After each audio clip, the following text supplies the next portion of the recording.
since the tragic events of September 11, 2001, the United States has been involved in the war on terrorism in the Middle East. One element of this war has been the use of unmanned aerial drones. Their abilities and use have expanded greatly in scope over the past few years, which has made their continued use a rather controversial topic. Yet there are many people with strong views on both sides of the argument. Those opposing the drone program will cite a variety of reasons why drones shouldn't be used, such as they violate privacy, don't afford the target's due process, and kill too many civilians. However, the drone program ensures the safety of American soldiers while being very effective in delivering results. Due to their unmanned nature, drone missions can be carried out from a secure, remote location without putting the lives of any American soldiers in danger. Because of their usefulness, they have become quite popular with the U.S. Army. As the debate about the legality of the drone program has grown, some changes to how drone strikes are authorized have been made, but the attacks have continued, in large part because of how useful and effective they have become to combat terrorism. Hi, welcome to WPDC International. I'm Emily Devers, and this is my co-host Matt Cephalou. Today's special, we will be talking about the U.S. drone program and the controversy and questions surrounding it. Since the first drone strike in 2002, nearly 3,300 militants and terrorists have been killed.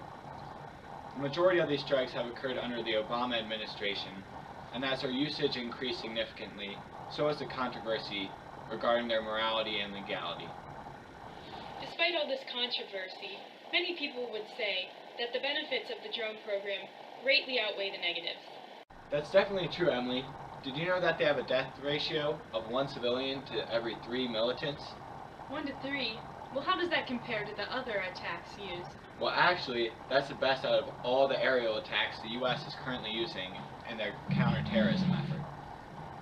I believe this can be attributed to their advanced technology. Drones are constantly providing a live stream of data to their operator, and they can also loiter over their target for long periods of time, sometimes hours, at slow speeds. That way they can gain recon and wait for the perfect moment to strike, that way keeping the civilian death toll to a minimum. Now over to Casey, who is reporting live on location at Yemen. Good afternoon. This is Casey Perch with WPDC News, and I've been in Yemen for the past 3 months now, gaining insight on drones and their effects on terrorism. I've recently obtained a greater knowledge of the locals' opinion on these drones, and although their effectiveness is unquestionable, the nature of these strikes has caused controversy among the natives. Now, Casey, differing opinions have been reported on what the natives' opinion is on the drone usage. Can you tell us what you've observed through your research and time spent in Yemen? Yes, well, the high-ranking officials in this area seem to approve of the usage, although most natives oppose them. The average native is uneducated to the fact that drones are eliminating common enemies of the Middle Eastern governments, and therefore refuse to accept any civilian deaths.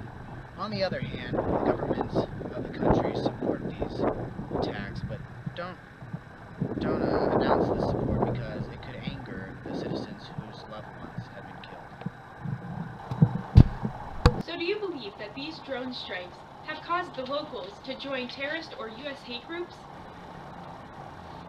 Yes, that has been claimed, and in some cases could be true, but through the natives I've encountered, the fear of being attacked by drones is enough to deter anyone from joining these groups.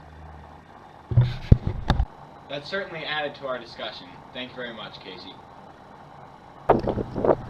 Okay, thank you. This is Casey Perch, WPDC, Yemen. After hearing from Casey, it seems as though the controversy surrounding the morality of the U.S. drone programs is blown way out of proportion.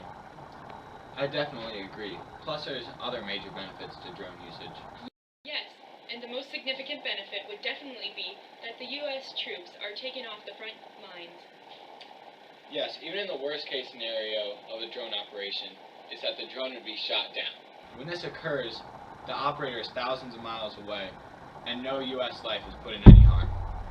Yes, that is very true, and a great benefit. Now today we have actually brought in an expert in the field. Kevin Schwall will be telling us more. Hi, Dr. Schwall. How are you doing today? I'm doing well, thank you. So, what are your thoughts on the drone program? I think it is a vital program that definitely needs to be continued. Well, how so? Well, the terrain in the Middle East is very mountainous, which makes it difficult, not to mention unsafe, to send special operations teams in. Also, drones can respond to terrorist threats much more quickly than a special operations team could, which is very important because they could get away. Certainly provide an advantage there. So what about the safety benefits? Yes, that clearly is the greatest benefit that drones provide. There is absolutely no way that a United States soldier can be killed during a drone mission. In fact, in March of 2014, it was the first month since 2003 that no U.S. soldiers had been killed in Iraq or Afghanistan. Drones keep our soldiers off the front lines. Our neighbors, our friends, and our family members fighting to protect our freedom are kept safe by drones. And that is why it is of the utmost importance that we support the drone program. That is very true. Thank you for joining us today, Mr. Schwab. Thank you for having me. That's all we have time for today. Thank you for tuning in to WPDC News for our special on drones. And most importantly, have a great day.